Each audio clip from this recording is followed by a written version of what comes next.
जय पराशक्ति महामाई की जय। प्रार्थனை பாடல்.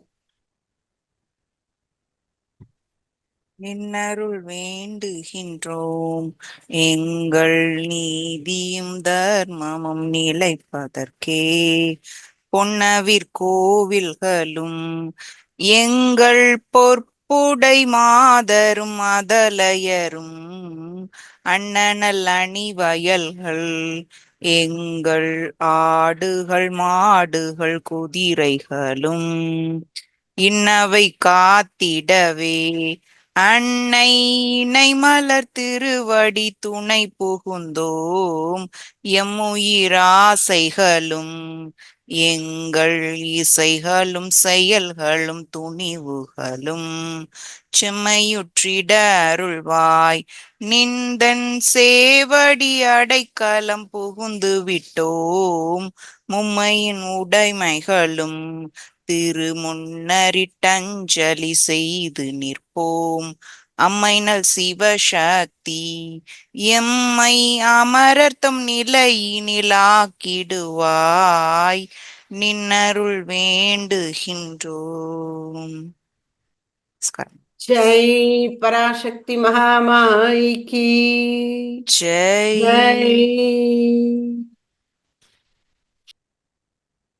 அன்னையினருளாலே பாரதியார் பாடல்கள், அதுல கண்ணன் பாட்டு பாடல்களுக்கு விளக்கம் நீங்கள் அளித்து வருகின்றீர்கள். நானும் கூடுதல் விளக்கம் அளிக்கின்றேன். இதுல ஒரு பாட்டு எனக்கு பிடிச்ச பாட்டு, அதை யாராவது எடுக்கிறாங்களா நம்ம சொல்லாம அப்படின்னு பார்த்தேன். அதை இன்னைக்கு மோகன சுந்தரி செலக்ட் பண்ணிட்டீங்க, ரொம்ப சந்தோஷம். கண்ணன் என் காதலன்ல 5வது பாடல், அதுக்கு இப்போ மோகன சுந்தரி விளக்கம் சொல்ல போறீங்க. சொல்லுங்கம்மா. நமஸ்காரம் அம்மா. நமஸ்காரம் அம்மா. இதை முதல்ல பாடிடுறேன் அம்மா. ஓ எஸ்.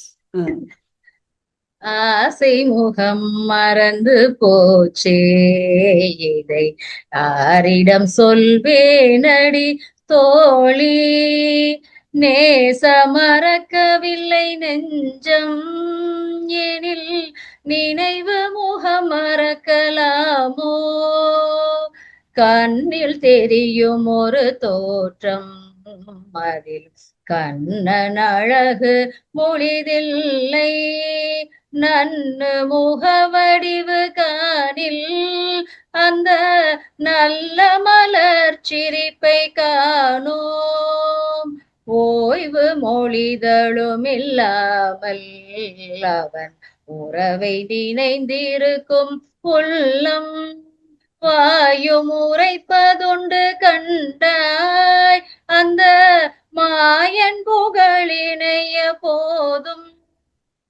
கண்கள் பொறிந்து விட்ட பாவம் உயிர் கண்ணன் ஒரு மறக்கலாச்சு, பெண்களினத்தில் இது போலே ஒரு பேதையை முன்பு கண்டதுண்டோ, தேனை மறந்திருக்கும் வண்டு மொழி சிறப்பை மறந்து விட்ட பூவும், வானை மறந்திருக்கும் பயிரும் இந்த வையம் முழுதும் இல்லை தோழி, கண்ணன் முகம் மறந்து போனால் இந்த கண்களிலிருந்து பயனுண்டோ, வண்ண படமும் இல்லை கண்டாயினி வாழும் வழி என்னடி தோழி, கண்ணன் முகம் மறந்து போனால் இந்த கண்களிலிருந்து பயனுண்டோ, ஆசை முகம் மறந்து போச்சே, இதை யாரிடம் சொல்வேனடி தோழி. இந்த ராகத்துல உங்களுக்கு யார் சொல்லி கொடுத்தாங்க? முத்துஞானம் அக்கா. அவங்களுக்கு தான் ஃபர்ஸ்ட் தேங்க்ஸ் சொல்லணும். நான் இது வேற மாதிரி பாடும். ஆசை முகம் மறந்து போச்சே, இதை யாரிடம் சொல்வேனடி தோழி. நேசம் மறக்கவில்லை நெஞ்சம், நேசம் மறக்கவில்லை நெஞ்சம், என்னில் நினைவு முகம் மறக்கலாமோ, ஆசை முகம் மறந்து போச்சே, இதை யாரிடம் சொல்வேனடி தோழி. அப்படி வரும். சுதா ரகுநாதன் அப்படிதான் பாடியிருந்தாங்க அம்பா. ஆ? சுதா ரகுநாதன் வந்து அப்படிதான் பாடியிருந்தாங்க. சுதா நித்யஸ்ரீ இந்த ராகத்துல பாடியிருக்காங்க. அது கொஞ்சம் டஃபா இருந்துச்சு அம்பா, நல்லா அவங்க கிட்ட சிம்பிளிஃபை பண்ணி கேட்டேன், அவங்க சொல்லி கொடுத்தாங்க. ஓஹோ, சரி சரி. ஆசை முகம் மறந்து போச்சே. இதுல வந்து பாரதியார் வந்து என்ன சொல்ல வர்றாருன்னா, அவரை வந்து காதலியாகவும் கண்ணனை வந்து காதலனாகவும் பாவிச்சு பாடுறாரு. அவர் வந்து என்ன சொல்றாருன்னா, காதலி அவ வந்து என்னென்ன துயரங்கள் எல்லாம் படுறா, கண்ணனோட முகம் மறந்து போச்சுன்னா. அதாவது அவர் நினைச்சு பாக்கச்சுல என்ன சொல்றாருன்னா, கண்ணன் முகம் மறந்து போச்சு, எனக்குள் இருக்கும் துயரத்தை நான் யாரிடம் சென்று சொல்வேன் அடி தோழி. என் நெஞ்சமானது அவனது அன்பை மறக்கவில்லை என்றாலும் அவனது உருவத்தை என் நெஞ்சு வந்து எப்படி மறக்க முடியும். ஆசை ஆனாலும் ஆசை முகம் மறந்து போச்சு. அதை நினைச்சு பாக்கச்சுல அவனோட முகம் வந்து எனக்கு வந்து அந்த நான் எப்படி எதிர்பார்த்தனோ அந்த இது கிடைக்கல அப்படின்னு அவரு ரொம்ப வருத்தப்படுறாரு. அதே மாதிரி என் கண்களுக்கு அவன் உருவம் தெரிகிறது, ஆனா அந்த கண்ணனின் முழுமையான அன்பான கருணையான அந்த ஒரு மலர்கள்ல இருக்கும் அந்த ஒரு மலர்ச்சி இல்லை. சோ அதனால எனக்கு வந்து அது என்ன ஆச்சுன்னு எனக்கு தெரியல அப்படிங்கிறாரு. அதே நன்னும் முக வடிவு காணில் அந்த நல்ல மலர் சிரிப்பை காணும். அந்த எவ்வளவுதான் அந்த பேச படத்தை பார்த்தாலும் நான் கண்டு ரசிச்ச கண்ணனை வந்து அதுல என்னால ரசிக்க முடியல, பார்க்க முடியலன்னு அவர் வந்து ரொம்ப வேதனைப்படுறார். இத நான் யார்கிட்ட போய் சொல்வேன் அடி தோழிங்கிறாரு.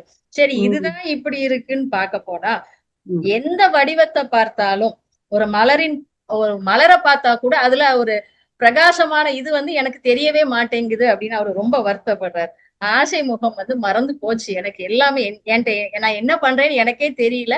அந்த அளவுக்கு அவர் வந்து கண்ணன் மேல பக்தியா இருந்திருக்காரு. அந்த பக்தியின் வடிவத்தை தான் காதலா மாத்தி சொல்றாரு.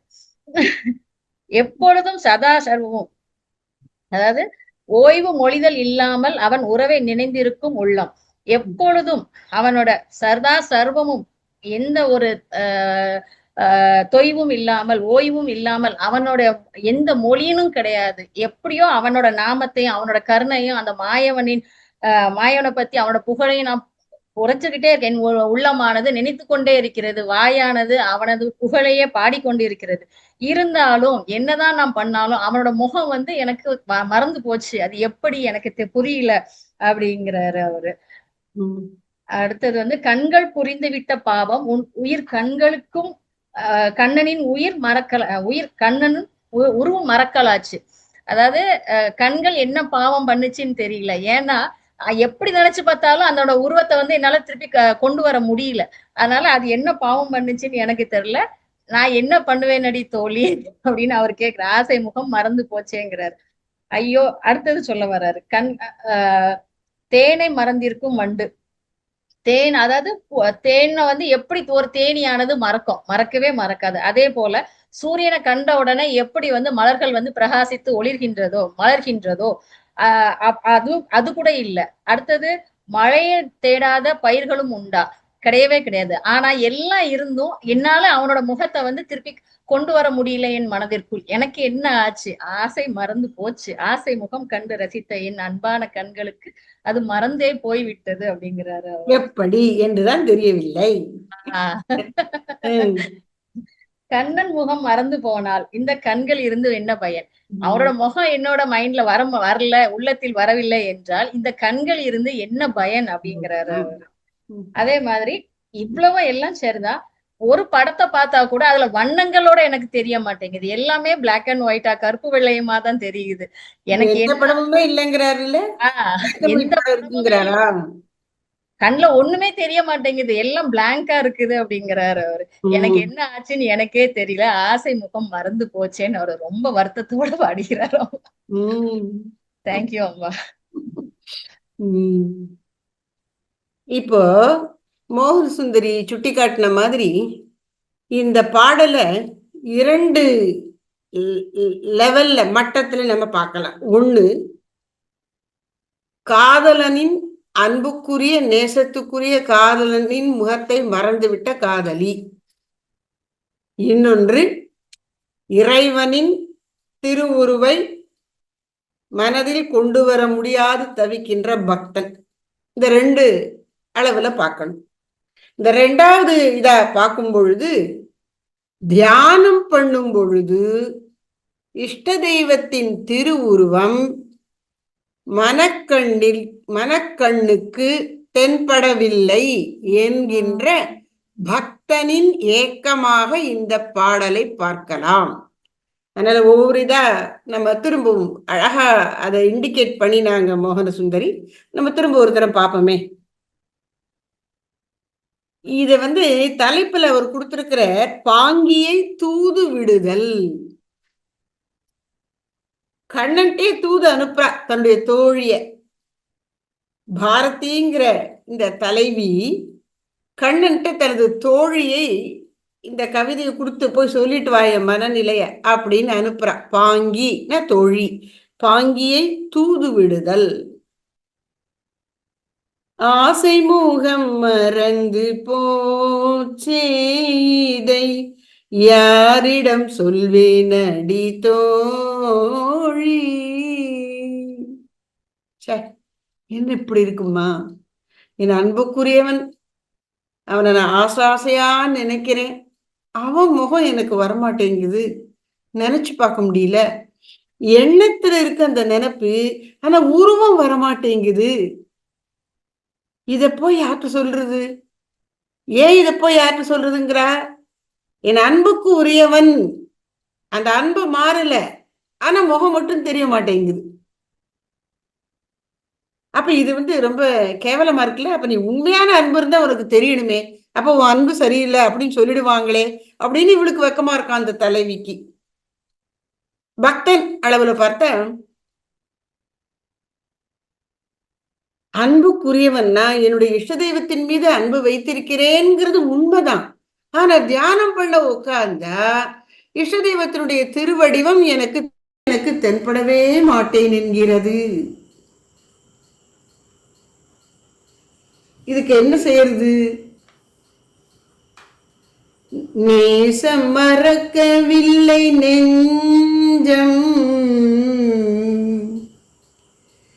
என்னுடைய ஹிருதயமானது அவன் என்னிடம் கொண்டிருக்கிற நேசத்தையும் அது அவனிடம் கொண்டிருக்கிற நேசத்தையும் மறக்கவில்லை. நெஞ்சம் மறப்பதில்லை. அதாவது சுவாமி விவேகானந்தர் சொல்ற, காதல் கவிதைகளை ரசிக்க தெரியாதவனுக்கு கடவுள்கிட்ட பக்தியும் செலுத்த முடியாது. அதனால்தான் இந்த கண்ணம்மா என் காதலி, கண்ணன் என் காதலன்கிறதுக்கு நிறைய பாட்டு போட்டிருக்கார் பாரதியார். நேசம் மறக்கவில்லை நெஞ்சம்.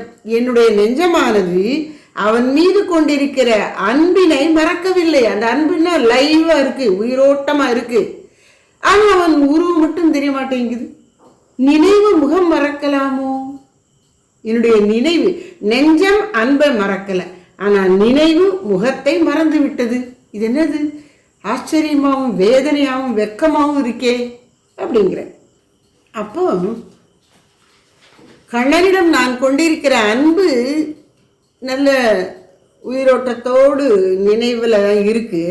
ஆனா அவனுடைய முகத்தை மட்டும் என் நினைவு மறந்து விட்டது. இது எப்படி இருக்கு? இதை போய் எப்படி வெளியில சொல்றது? எனக்கு வெக்கக்கேடா இருக்கே. என்ன சொன்னாலும் வெட்கமடா, சொல்லாவிட்டால் துக்கமடா அப்படிங்கிற மாதிரி துக்ககரமா இருக்கே இது அப்படிங்கிற. ஒரேடியா தெரியாம இல்லை, இது ரெண்டுமே நினைச்சுக்கலாம். அதாவது காதலனிடமிருந்து பிரிந்திருக்கின்ற காதலி அந்த காதலனை நினைத்து பார்க்கிறாள். அப்போ தனக்கு இருக்கிற சிரமம், முகம் சரியா நினைவுக்கு வரமாட்டேங்குது. அப்படி பக்தன் பகவானை தியானத்தில் தரிசிக்க முயலுகின்றான். அப்பொழுது பகவானின் முழு உருவமும் தெளிவாக தெரியவில்லை. இதுதான் நம்ம எல்லாருக்குமே பக்தர்கள் எல்லாருக்குமே இருக்கக்கூடிய அனுபவம். அது மாதிரி நம்ம இதை வச்சுக்கலாம். கண்ணில் தெரியுதொரு தோற்றம், அதில் கண்ணன் அழகு முழுதில்லை. ஒரேடியா தெரியவே இல்லைன்னு இல்லை, கொஞ்சம் தெரியுது. கண்ணில் தெரியுது ஒரு தோற்றம். மனக்கண்ணில், எந்த கண்ணில்? மனக்கண்ணில் கண்ணனுடைய தோற்றம் ஏதோ தெரிகிறது. ஆனால் அதில் கண்ணனுடைய முழு அழகும், கண்ணனை நேர்ல பார்க்கும் பொழுது அவன் அவ்வளவு கருப்பா இருந்தால் அவன் பேரே என்ன? ஷியாம் சுந்தர், கருப்பழகன், கருப்பசாமி. அவன் தான் கருப்பா இருக்கிற அழகன். அந்த ஷியாம் சுந்தரனுடைய சுந்தர முகம் முழு சுந்தரத்தோடு எனக்கு தெரியலை, அந்த முழு அழகும் எனக்கு தெரியவில்லை. தியானம் பண்ணும் பொழுது நம்ம எல்லாருடைய அனுபவமும் அதுதான். இஷ்ட தெய்வத்தினுடைய திரு உருவ மனதிற்குள் கொண்டு வர முயலுகிறோம். அப்ப ஏதோ ஒன்று தெரியுது, ஆனால் தெளிவா இல்லை. இப்போ போட்டோ எடுக்கும்போது ஷேக் ஆயிட்ட, அப்படி ஒரு மாதிரி ஹேசியா இருக்கும் பார்த்தீங்களா, ஏதோ ஒரு மேகப்படலம் வந்து மேலே படிஞ்சிருக்கிற மாதிரி. அத மாதிரி இவருக்கு என்ன, இந்த கண்ணம்மா, பாரதிங்கிற கண்ணம்மாவுக்கு கண்ணனுடைய முகம் முழுசா தெரிய மாட்டேங்கிறது. அப்புறம் தெரிகிறது, ஏதோ தெரிகிறது, ஆனால் அந்த தெளிவும் அழகும் இல்லை என்று வருந்துகிறார். நாமளும் தியானத்துல தெளிவாக உள்ளது உள்ளபடி இறைவனை தரிசிக்கணும் என்றுதான் முயற்சி செய்கிறோம், முயல வேண்டும். சரி, நண்ணு முக வடிவு காணில். நண்ணும், நண்ணுதல் அப்படின்னா விரும்புகின்ற, நண்பன் அப்படின்னா யாரு? நம்முடைய அன்புக்கு உரியவன். நம்மை அவன் விரும்புகின்றான், நாம் அவனை விரும்புகின்றோம்.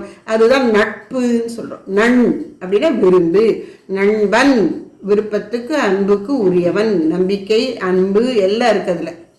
அதை நமக்காக தியாகம் செய்ய தயாராயிருக்கிறான்.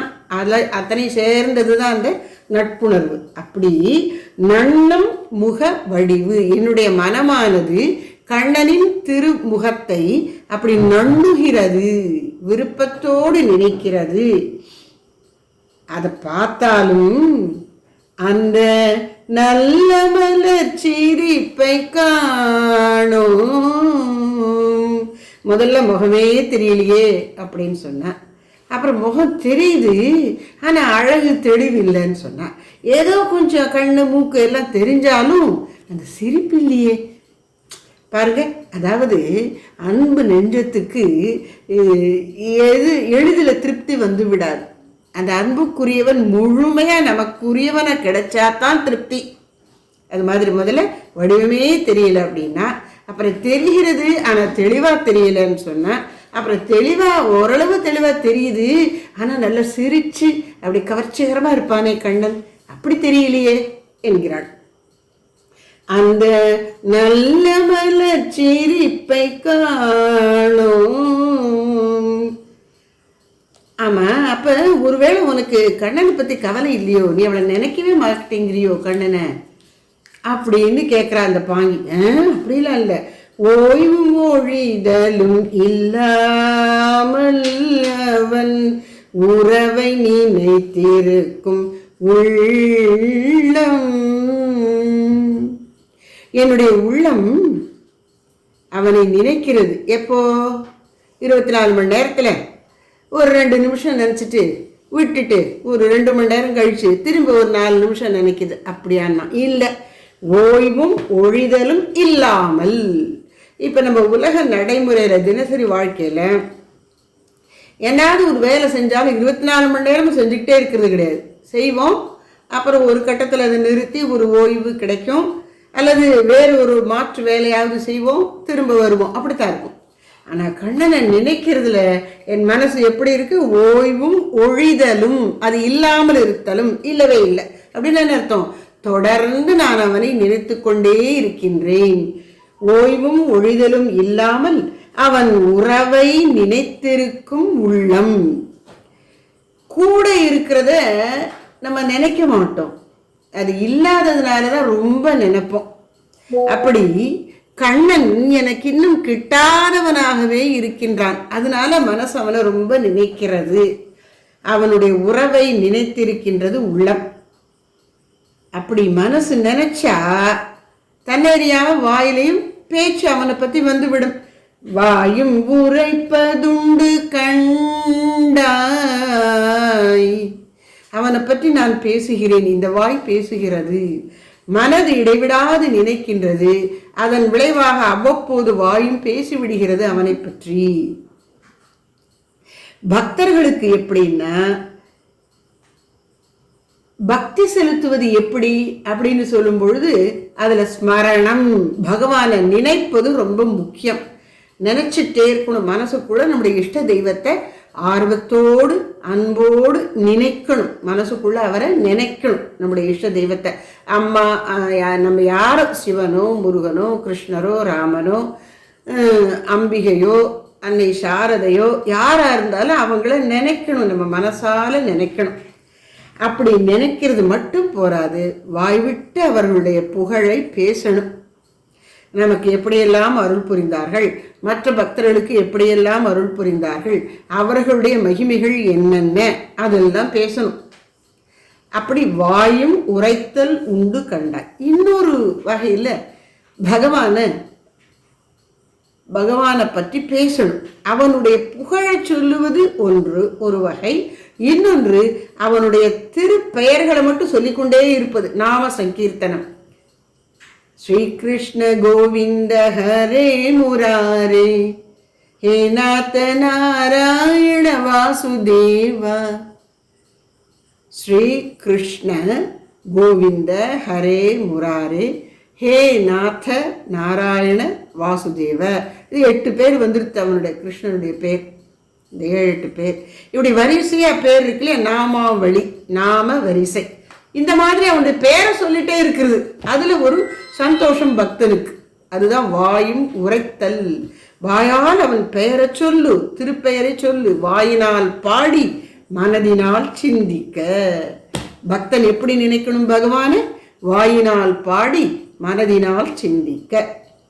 அதனால சொல்ற, வாயும் உரைப்பதுண்டு கண்டாய். எதை உரைக்கும்?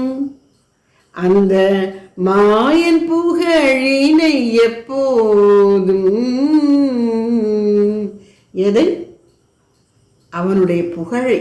எவனுடைய புகழ்? அவன் எப்படிப்பட்டவன்? மாயன். அந்த பாட்டுல முன்னாடி சொன்னார்ல, தீராத விளையாட்டு பிள்ளையில, தின்ன பழம் கொண்டு வருவான், பாதி தின்கின்ற போதிலே தட்டி பறிப்பான். என்கிட்ட இருந்து தட்டி அப்படியே அதெல்லாம் அலாக்க அவன் பிடிச்சு கொண்டு போயிடுவான். ஒன்று கொடு தரேன்பா, கண்ணை முடிக்கும், அப்போதான் தருவேன்பா, கண்ணை முடிப்பேன், அப்படியே ஓடி போயிடுவான். நான் கண்ணை திறந்தா எனக்கு எங்கேயோ போயிருப்பான். இப்படியெல்லாம் அவன் நிறைய சேட்டையெல்லாம் பண்ணுவான். அந்த மாயன், மாய கண்ணனின் புகழினை என் வாய் எப்பொழுதும் சொல்லிக் கொண்டிருக்கும். அது அவன் புகழை பாடுவது, பஜனை, பாடல்கள் பாடுவது. இன்னொரு வழி நாவால் சொல்லுவது நாம சங்கீர்த்தனம். அதுவும் பக்தனுக்கு மிகுந்த திருப்தியை கொடுக்கும். பகவானுடைய நாமத்தை சொல்லிக்கொண்டு சொல்லி அவனை கூப்பிட்டாலே போதும், அப்படி ஒரு திருப்தி வரும். அப்படி நான் சொல்லிக் கொண்டிருக்கிறேன் அப்படியெல்லாம் சொன்னாலும் அவனுடைய அந்த ஆசை முகமானது, அதாவது எந்த முகத்தின் மீது, எந்த உருவத்தின் மீது நான் ஆசை வைத்திருக்கின்றேனோ அந்த முகமானது என்னுடைய பார்வைக்கு கிட்டாமல் போய்விடுகிறது. எங்கே? அகக்கண்ணின் பார்வைக்கு. தியானத்திலே அகக்கண்ணால் மனக்கண்ணால் என் இஷ்ட தெய்வத்தை காண நான் முயலுகின்றேன், அதை காண முடியாது போய்விட்டதே. ஏன்? கண்கள் பூரிந்து விட்ட பாவம் உயிர் கண்ணன் உரு மறக்கலாச்சு.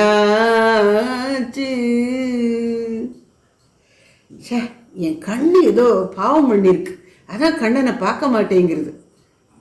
என்ன கண்? மனக்கண். என்னுடைய மனமானது கண்ணனை பார்க்க இயலாது இருக்கிறதுன்னு சொன்னா அதுக்கு காரணம் இந்த மனசு ஏதோ பாவம் பண்ணிருக்குப்பா. அதுதான் அன்புக்குரிய கண்ணனையும் அது காண மாட்டேன் என்கிறது.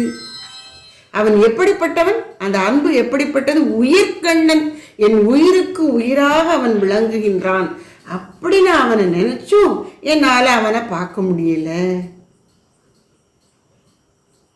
என்ன நினைச்சா எனக்கே வெக்கமா வேதனையா இருக்கு. பெண்கள் இனத்தில் இது போலே ஒரு பேதையை முன்பு கண்டதுண்டோ. பெண்களுக்குள்ள யாராவது இப்படி இருப்பாங்களா? காதலிக்கிறேன்னு சொல்ற, ஆனா அவன் முகமே தெரியும், நினைவுக்கு வரமாட்டேங்குதுன்னு சொல்ற. இது என்ன நீ காதல் அப்படின்னு நீ கேள்விப்பட்டுவாங்களே மற்ற பெண்கள். நீ பக்தன் என்று சொல்லிக் கொள்கின்றாய், ஆனால் தியானம் பண்ணும்பொழுது உன்னுடைய பகவானின் திருவுருவும் மனசுல வரலங்கிற, என்ன பக்தி இது என்று மெய்யன்பர்கள், உண்மையான பக்தர்கள் என்னை கேலி பண்ணி விடுவார்களே, நான் அப்படி இருக்கிறேனே. பெண்கள் இனத்தில் இது போலே, இங்கே பெண்கள் என்பது பக்தர்கள் திருக்கூட்டத்தை குறிக்கின்றது. இந்த உதாரணம் எல்லா மதங்கள்லையும், பல மதங்கள்ல, எல்லாம் இல்லை, சில நம்ம சனாதன தர்மமாகிய இந்து மதம் தவிர வேறு சில இதுகளில் கூட இருக்கு. என்ன, இறைவனை தலைவனாகவும் நாம் எல்லோரும் அவனுடைய நாயக்கியராகவும் நினைப்பது. அப்போ இங்க பெண்கள் என்பது பக்தர்கள் அனைவரையும் குறிக்கிறது. பெண்களுக்குள்ளே, அதாவது பக்தர்களுக்குள்ளே யாராவது இப்படி பகவானின் திருவுருவை மறந்தவர்கள் இருப்பார்களா? அப்படி மறந்தால் அந்த பக்தன் எப்படிப்பட்டவன்? பேதை, முட்டாள், அறிவிலி, தான் செய்ய வேண்டியதை, தனக்கு இருக்க வேண்டியதை இல்லாது இருக்கக்கூடிய அபலை. பெண்கள் இனத்தில் இது போலே ஒரு பேதையை முன்பு கண்டதுண்டோ. அப்படி சொன்னா கூட எல்லாம் 199 பக்தர்களுக்கு தியானத்துல அவர்களுடைய இஷ்டதெய்வத்தின் உருவம் தெளிவாக தெரிவதில்லை ஆரம்பத்திலே. அதான் பக்தியினுடைய துவக்க கட்டத்திலே இஷ்ட தெய்வத்தின் திருவுருவை தியானத்தின் போது தெளிவாக கொண்டு வருவதுங்கிறது கஷ்டமாத்தான் இருக்கும். சரி, ஏன் அப்படி வரமாட்டேங்குது? பக்தனுக்கு பகவானுடைய திருவுருவை தியானத்தின் போது இதயத்துல பார்க்க முடியலையே. அப்படின்னா ஏன் அப்படின்னு சொன்ன, உண்மையை நாம ஒத்துக்கத்தான் வேணும். பக்தி தீவிரமாகவும் ஆழமாகவும் இல்லாததுதான் காரணம். குருதேவர் ஸ்ரீராமகிருஷ்ணர் சொல்ற, நீ தியானம் பண்ணும் பொழுது உன்னுடைய இஷ்ட தெய்வத்தின் திருவடிவத்தை காண வேண்டும் என்றால் உன்னுடைய இதயம் என்கிற கண்ணாடியின் பின்னே பக்தி என்னும் பாதரசத்தை பூசு. இந்த முகம் பார்க்குற கண்ணாடி இருக்குல்ல, அதை ஏதாவது ஒரு சட்டத்துக்குள்ள பதிச்சு தான் வச்சு நம்ம பார்க்குறோம். சில சமயங்களில் சட்டம் உடஞ்சிரும், அந்த கண்ணாடி அப்படியே முழுசாக வெளியில் கிடைக்கும். அது பார்த்தா பின்னாடி ஒரு ஆரஞ்சு கலரில் என்னமோ தடவி இருக்கும், பார்த்துருக்கீங்களா? அதான் பாதரசம். ஏதோ மருந்துகள், அதாவது ரசாயனங்கள்லாம் சேர்த்து அதில் அப்பியிருக்காங்க.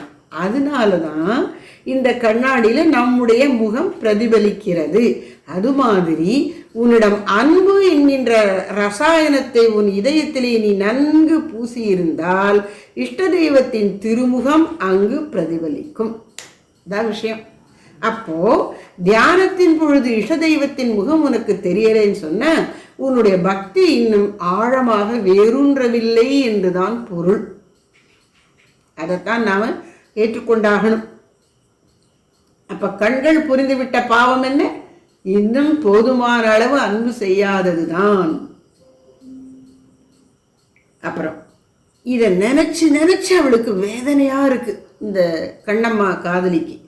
அதனால அவ என்ன சொல்ற, தேனை மறந்திருக்கும் வண்டும் ஒளி சிறப்பை மறந்து விட்ட பூ. எதெல்லாம் நம்ம சேர்த்தே நினைச்சு பார்ப்போமோ, பிரியாம இருக்குமோ இயற்கையில, அதெல்லாம் அப்படித்தான் சேர்ந்துதான் இருக்கு. என் விஷயத்துலதான் அப்படி நான் அன்புக்குரியவனை மனசால பிரிஞ்சிருக்கேன் அப்படிங்கிற. தேனை மறந்திருக்கும் வண்டு. தேனியானது தேனை மறந்து இருக்குமோ? இருக்காது. அது வேலையே நாள் முழுக்க இந்த தேனீய சுறுசுறுப்புக்கு பேர் போனது. அது சுறுசுறுப்பாக என்ன பண்ணுகிறது? தேன் சேகரித்து கொண்டே இருக்கிறது. ஒவ்வொரு புஷ்பமாக அமர்ந்து தேனை உறிஞ்சி பிறகு தேன் அடையில் கொண்டு அந்த தேனை விட்டு திரும்ப வந்து வேறொரு பூவில் உட்காந்து, அதுக்கு வேலையே அதுதான். அவ்வளவு செய்கிறது. அப்ப தேனை மறந்து அந்த வண்டு இருக்காது. ஒளிச்சிறப்பை மறந்துவிட்ட பூ. எந்த மலராயினும் அதன் வண்ணம் எருவாயினும் அதுல ஒரு ஒளி இருக்கு, ஒரு அழகு, அதாவது ஒரு பளிச்சுன்னு அது வெளிச்சமா இருக்கு. அது காரணம் அதனுடைய அந்த ஒளி, அதில் இருக்கக்கூடிய அந்த நிறம், அந்த அழகு, அதுதான் அதனுடைய ஒளிச்சிறப்பு. அது ஒளிச்சிறப்பு இல்லாம பூ இருக்குமா? சேர்ந்து இப்போ பூ புத்தம் புது பூ மலர்ந்த பூன்னு பார்த்தா அந்த ஒளிச்சிறப்பு அழகா இருக்கும். வாடிட்டா போயிடும், அது வேறு விஷயம். வாட முன்னாடி உள்ளதான் சொல்ற. ஒளிச்சிறப்பை மறந்து விடுமோ பூ? பிரிக்கவே முடியாது. ஒளிச்சிறப்பையும் மலரையும் பிரிக்க முடியாது. வானை மறந்திருக்கும் பயிரும். வானை எப்படி பயிர் மறக்கும்? என்ன, வானத்திலேருந்து தானே மழை பொழியணும். மழை பொழிந்தாதானே பயிர் உயிர் வாழ முடியும். அப்போ உயிருக்கே காரணமான அந்த வான்கிற உறவை பயிர் மறக்காது. அப்படி என்னுடைய வாழ்க்கைக்கு காரணமானவனாகி என் இறைவனான நான் மறந்துட்டேனே, இது என்ன அநியாயமா இருக்கு? இப்படி ஒரு தேனை மறந்த வண்டும் பார்க்க முடியாது, ஒளியை மறந்த மலரையும் பார்க்க முடியாது, வானை மறந்த பயிரையும் பார்க்க முடியாது இந்த உலகத்துல. ஆனா நான் ஒருத்தி அபாகியவதி, கண்ணனை மறந்து இருக்கேனே. இந்த உலகம் முழுசும் தேடினாலும் இதெல்லாம் கிடைக்காது, ஆனா நான் மட்டும் இப்படி இருக்கேன் என்று நினைத்து நொந்து போகிறாள் இந்த தலைவி.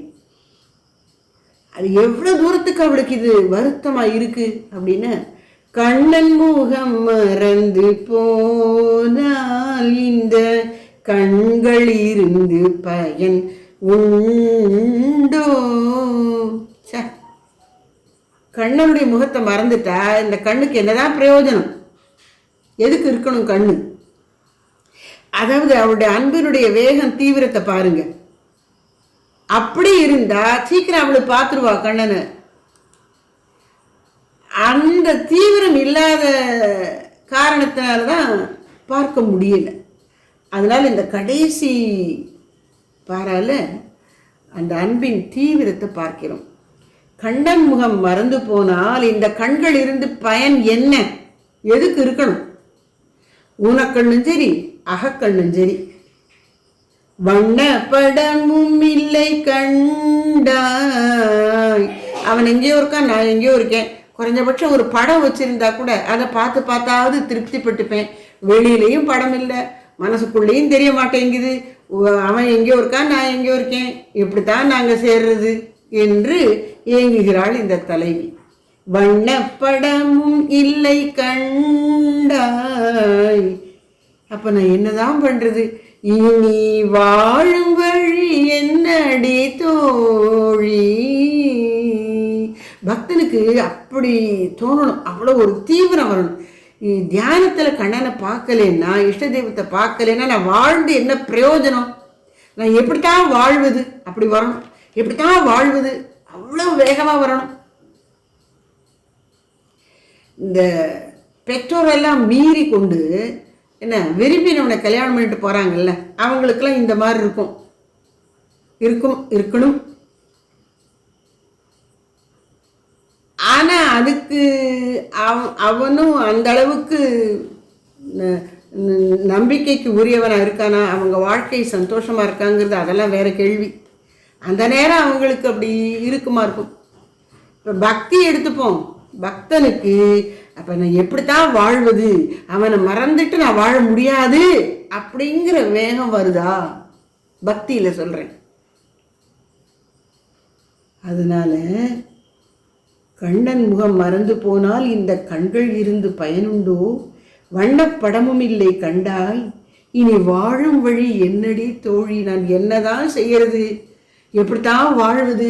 நான் வாழ்வதிலே அர்த்தம் இல்லையே, செத்து போயிடணுமா அப்படிங்கிற அளவுக்கு போகுது மனசு. அவ்வளோ ஒரு ஏக்கம் இருந்தா அப்புறம் வந்துடும். தியானம் பண்ணும்போது இறைவனுடைய திருவடிவம், அந்த தீவிர ஏக்கத்தை அதாவது இஷ்ட தெய்வத்தின் மீது பேரன்பு கொண்ட பக்தனின் உள்ளம் எப்படி துடிக்கும் பிரிவினால்,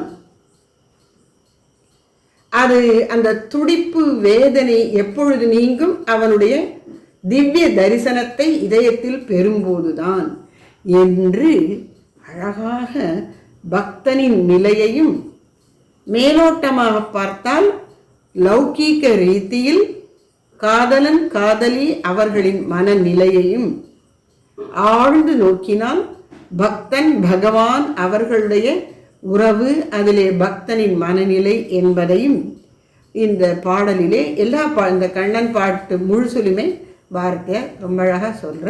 குறிப்பாக இந்த கண்ணன் என் காதலன், கண்ணம்மா என் காதலி, இந்த பாடல்களில் அந்த உணர்ச்சியினுடைய தீவிரத்தை நாம் பார்க்கிறோம். அதில் ஒரு முக்கியமானதொன்று இந்த பாடல்.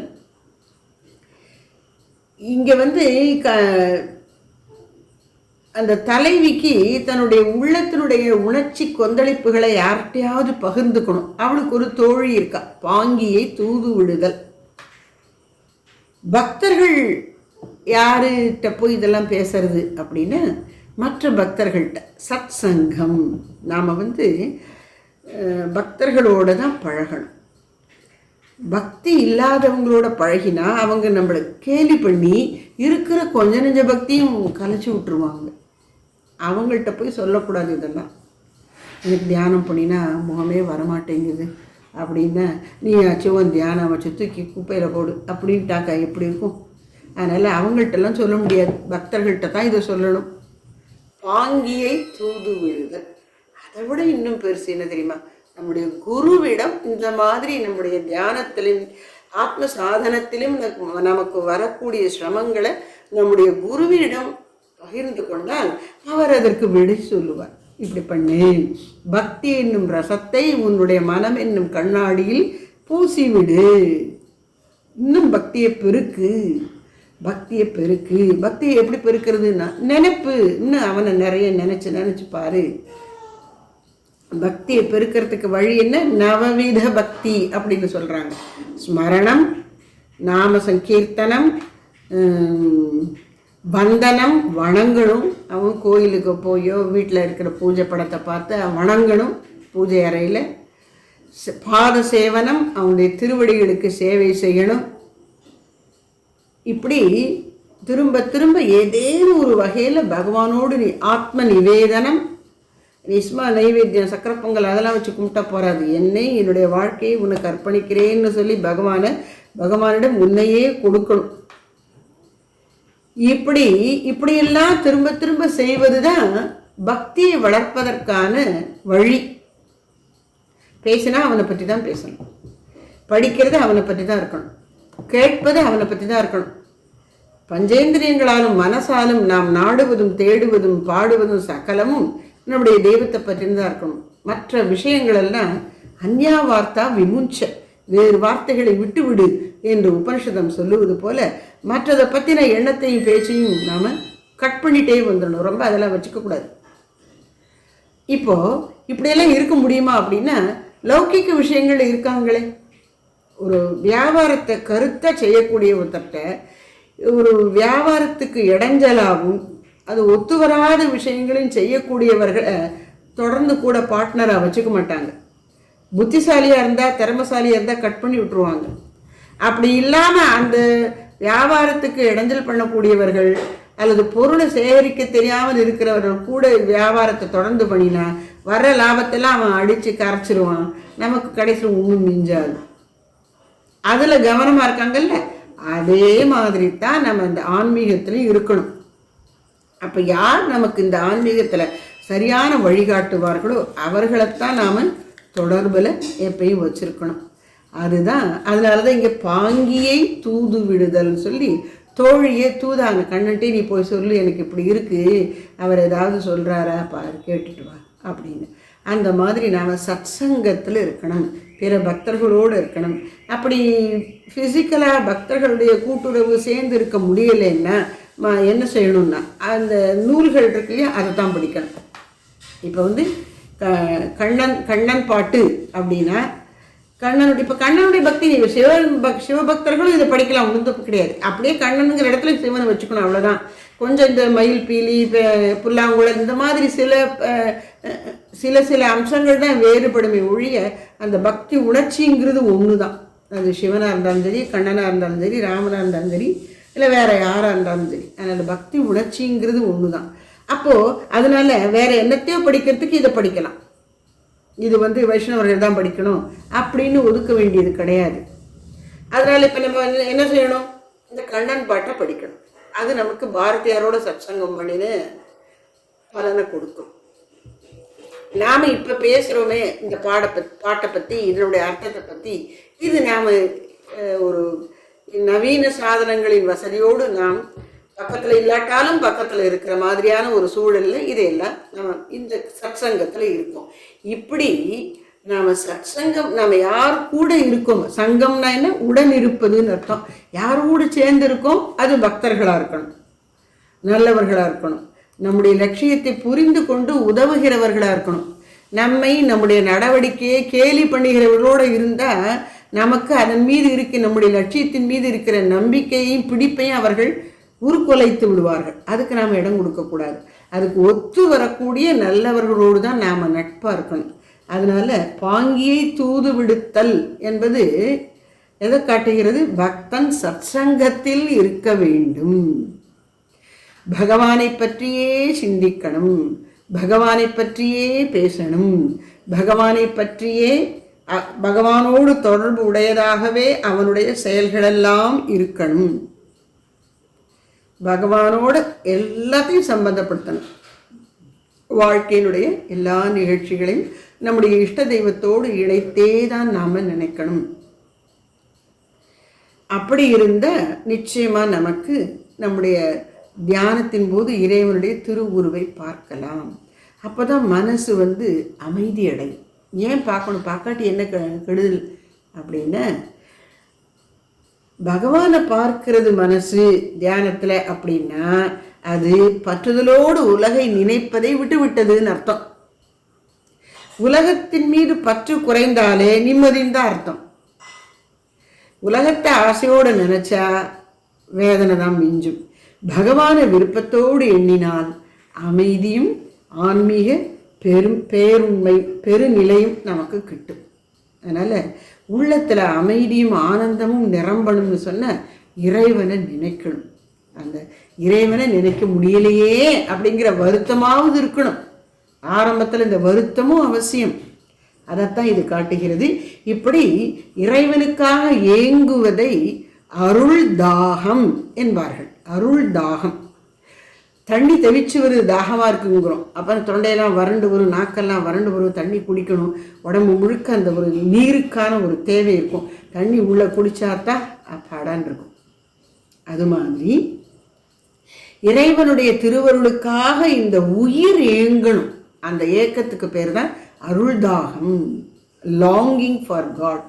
அதைத்தான் இந்த பாடல் ஒரு காதலனை நினைத்து காதலி ஏங்கி துடிப்பது போல சித்தரிக்கின்றது. இறைவனுக்காக உயிராகிய ஜீவான்மா கொள்ளுகின்ற ஏக்கத்தை இது காட்டுகின்றது. அன்னையினர்களாலே கண்ணன் என் காதலன் பாடல் 5, பாங்கி தூது விடுதலில்லை 2வது பாட்டு, அதற்கான விளக்கத்தை மோகன சுந்தரி அழகாக எடுத்துரைத்தார். நாமும் தொடர்ந்து மேலும் சில கருத்துக்களை சிந்தித்தோம். ஜெய் பராசக்தி மகாமாய் கி ஜெய்.